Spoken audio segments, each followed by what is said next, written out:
Olá, neste vídeo falaremos sobre as nulidades processuais.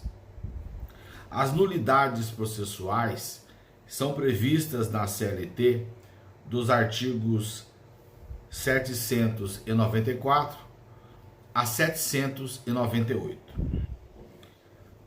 Então, existe regra específica na CLT, não se aplicando o Código de Processo Civil, que trata do tema com mais técnica, mas como o artigo 769 da CLT estabelece que o Código de Processo Civil só será aplicado subsidiariamente, não havendo omissão da CLT, não há razão para aplicação do Código de Processo Civil, a não ser subsidiariamente.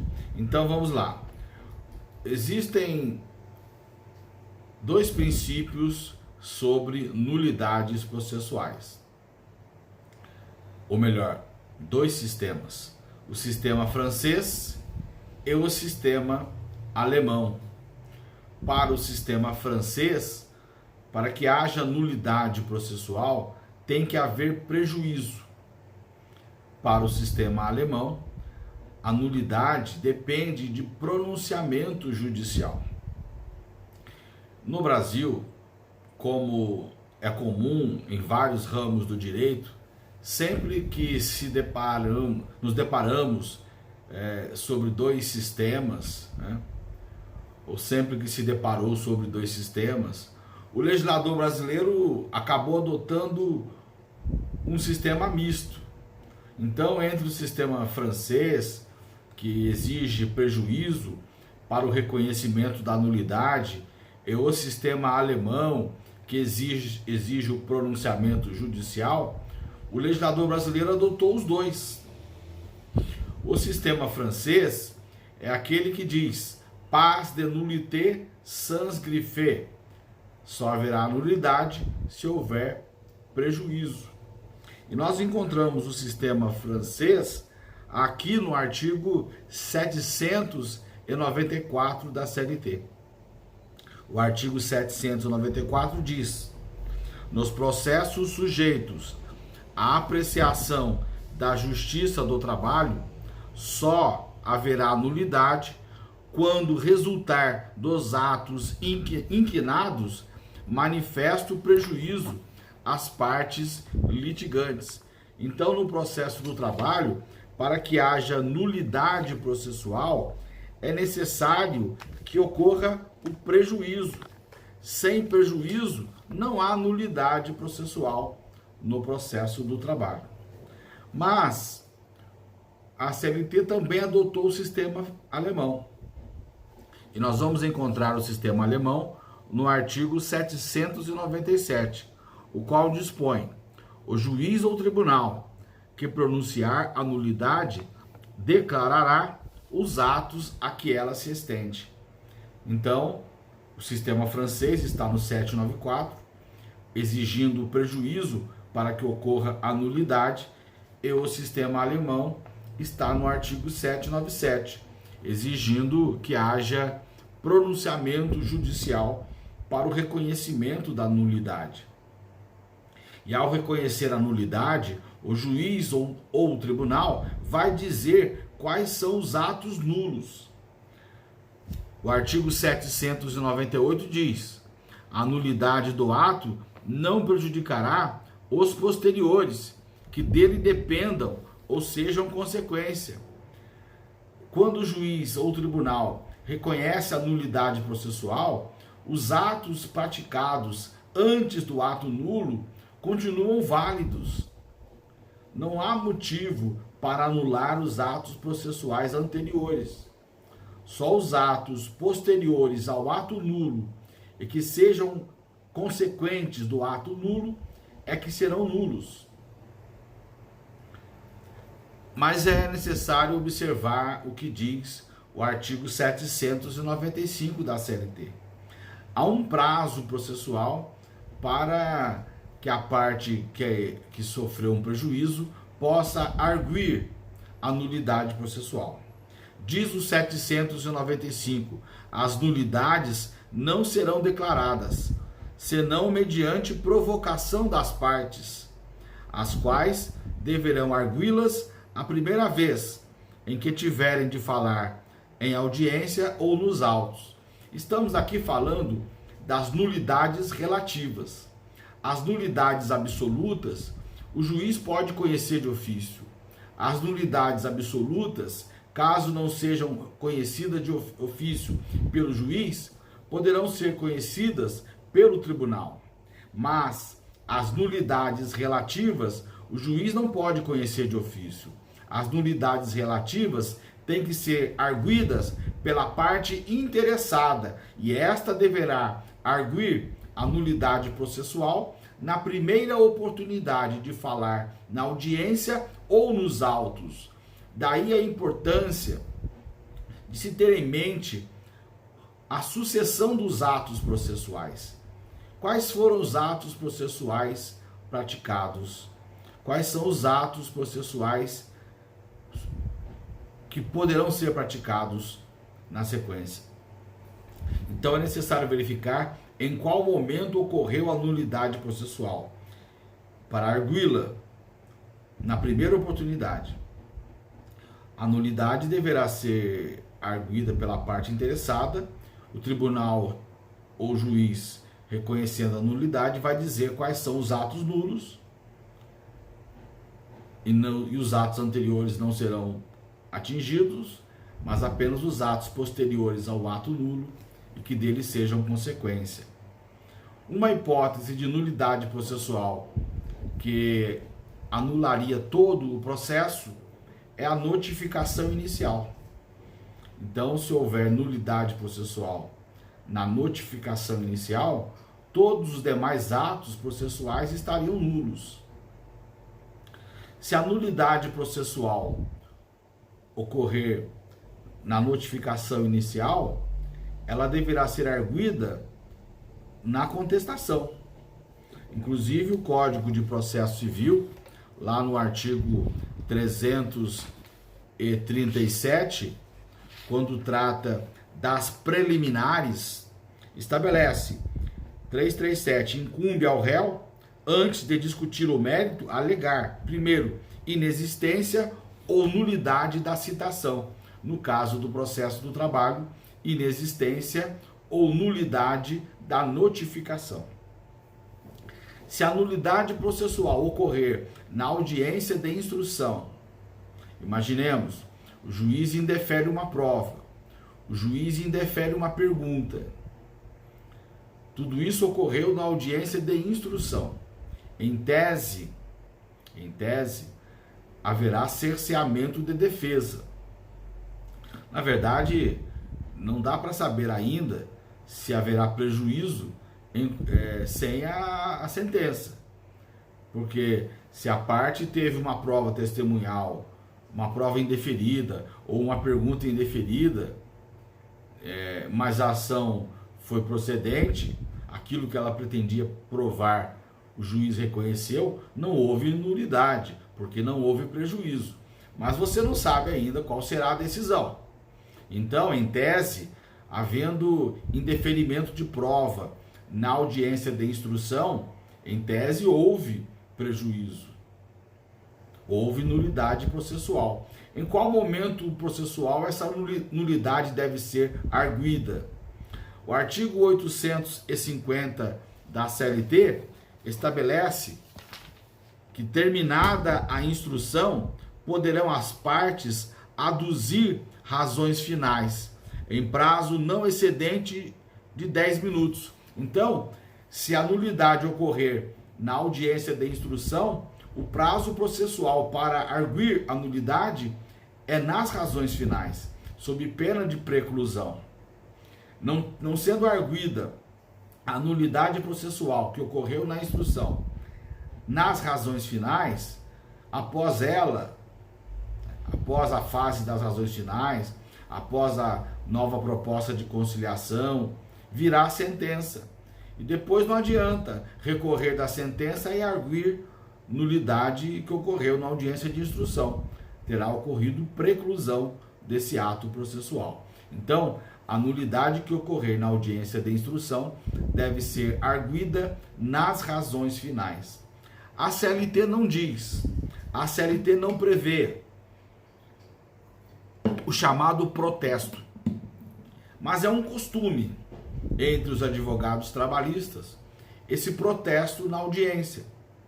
Quando o juiz indefere uma prova, quando o juiz indefere uma pergunta, o advogado que queria produzir a prova, que queria fazer aquela pergunta, é comum ele protestar. Pela ordem, excelência, quero consignar o meu protesto. Não há previsão legal para isso, é um costume. Eu já vi acórdãos de tribunais regionais do trabalho não reconhecendo a nulidade processual que ocorreu na instrução e que foi arguida nas razões finais, porque a parte não protestou na audiência. Mas não há previsão na lei para isso. Contudo, se é assim, o meu conselho, ocorrendo nulidade na audiência de instrução, além de arguir a nulidade nas razões finais, é necessário na própria audiência fazer o protesto e requerer que conste da ata o protesto e o motivo do protesto, que foi o indeferimento da prova ou o indeferimento da pergunta. Inclusive, que conste da ata a pergunta que se pretendia fazer. Isso é importante, porque se houver prejuízo, e isso deve ser discutido no recurso. E lá no tribunal, ao ler o recurso, o desembargador relator vai olhar a ata da audiência para verificar se realmente ocorreu nulidade processual. E sem o protesto, e sem a pergunta indeferida, sem a prova indeferida, fica difícil verificar se realmente houve prejuízo. Mas, eu disse, o juiz do trabalho não vai conhecer de ofício a nulidade relativa. Apenas a nulidade absoluta ele pode conhecer de ofício. Neste sentido, o parágrafo 1º do artigo 795 da CLT deverá, entretanto, ser declarada ex officio a nulidade fundada em incompetência de foro. Nesse caso, serão considerados nulos os atos decisórios. Então, a nulidade fundada em incompetência de foro, o juiz pode conhecer de ofício. Apesar de o parágrafo 1º do artigo 795 falar em incompetência de foro, ele não está se referindo à incompetência territorial. Por quê? Porque a incompetência territorial é relativa. A incompetência territorial, o juiz não pode conhecer de ofício. A incompetência que o juiz pode conhecer de ofício é a incompetência absoluta. E, portanto, esse foro mencionado no parágrafo 1º do artigo 795, na verdade, é a incompetência em razão da matéria ou em razão da pessoa. Essas incompetência em razão da matéria e incompetência em razão da pessoa, o juiz poderá conhecer de ofício. A territorial não. Ao reconhecer a incompetência de foro, o parágrafo 2º do artigo 795 determina que o juiz ou tribunal fundamente a sua decisão e envie os autos ao juízo competente. Parágrafo 2º do 795. O juiz ou tribunal que se julgar incompetente determinará, na mesma ocasião, que se faça remessa do processo com urgência à autoridade competente, fundamentando sua decisão. Então, quando o juiz se dá por incompetente em razão da matéria ou em razão da pessoa, ele, fundamentando a decisão, envia os autos para o juízo competente. A fundamentação da decisão judicial é matéria constitucional. O artigo 93, inciso 9 da Constituição da República estabelece que que todas as decisões judiciais devem ser fundamentadas sob pena de nulidade processual. Mas há que se observar, com relação à nulidade relativa, o que dispõe o artigo 796 da CLT. O 796 da CLT diz: a nulidade não será pronunciada, a linha A, quando for possível suprir-se a falta ou repetir-se o ato. E B, quando arguida por quem lhe tiver dado causa. Se quem arguiu a nulidade foi quem provocou a nulidade, o juiz ou o tribunal não deve conhecer a nulidade processual. Ninguém se beneficia da própria torpeza. Da mesma forma, se é possível suprir-se o ato, praticando um outro ato da forma correta, ou se é possível repetir o ato processual, também não se declara a nulidade processual. Aqui no artigo 796, a linha A, o legislador do texto consolidado acabou adotando aquilo que no Código de Processo Civil se chama de instrumentalidade das formas. O processo não pode ser um fim, o processo deve ser um meio para se atingir um fim, que é a pacificação social. Então, não é qualquer ato praticado em desconformidade com a lei que terá que ser anulado. Pode ser praticado um novo ato, corrigindo aquele ato. Pode ser praticado novamente o ato da forma correta, né? Ou, atingida a finalidade, instrumentalidade das formas, o ato deve ser mantido, sem a declaração de nulidade. Complementando o Código ACLT, nós temos no Código de Processo Civil, falando sobre nulidades com uma técnica bem superior, os artigos 276 a 284. Na essência, não há nada que contrarie o Código, a CLT, mas o Código de Processo Civil ele é muito mais técnico, né?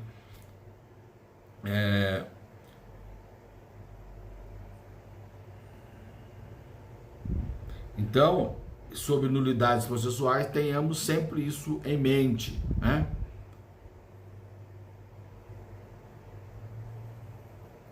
Só para que haja nulidade processual, é necessário que haja prejuízo. A parte que sofreu prejuízo deve arguir a nulidade na primeira oportunidade de falar na audiência ou nos autos. E o juiz ou tribunal, reconhecendo a nulidade, vai dizer quais são os atos nulos. Será nulo aquele ato praticado em desconformidade com a lei e os atos que dele sejam consequência. Os atos anteriores serão mantidos. Sendo possível repetir o ato ou praticar um novo ato processual da forma correta, não se declara a nulidade. Havendo arguição de nulidade por quem lhe deu causa, esta também não será conhecida. E o juiz, de ofício, deverá conhecer a incompetência em razão da matéria ou em razão da pessoa, enviando os autos para o juízo competente de forma fundamentada sob pena de nulidade processual. Sobre os atos, sobre nulidades dos atos processuais, eram essas as observações, lembrando que o CPC, nos artigos 276 a 283, também tratam do tema. No próximo vídeo, falaremos sobre as partes, representação, substituição processual e intervenção de terceiros no processo do trabalho. Até o próximo vídeo.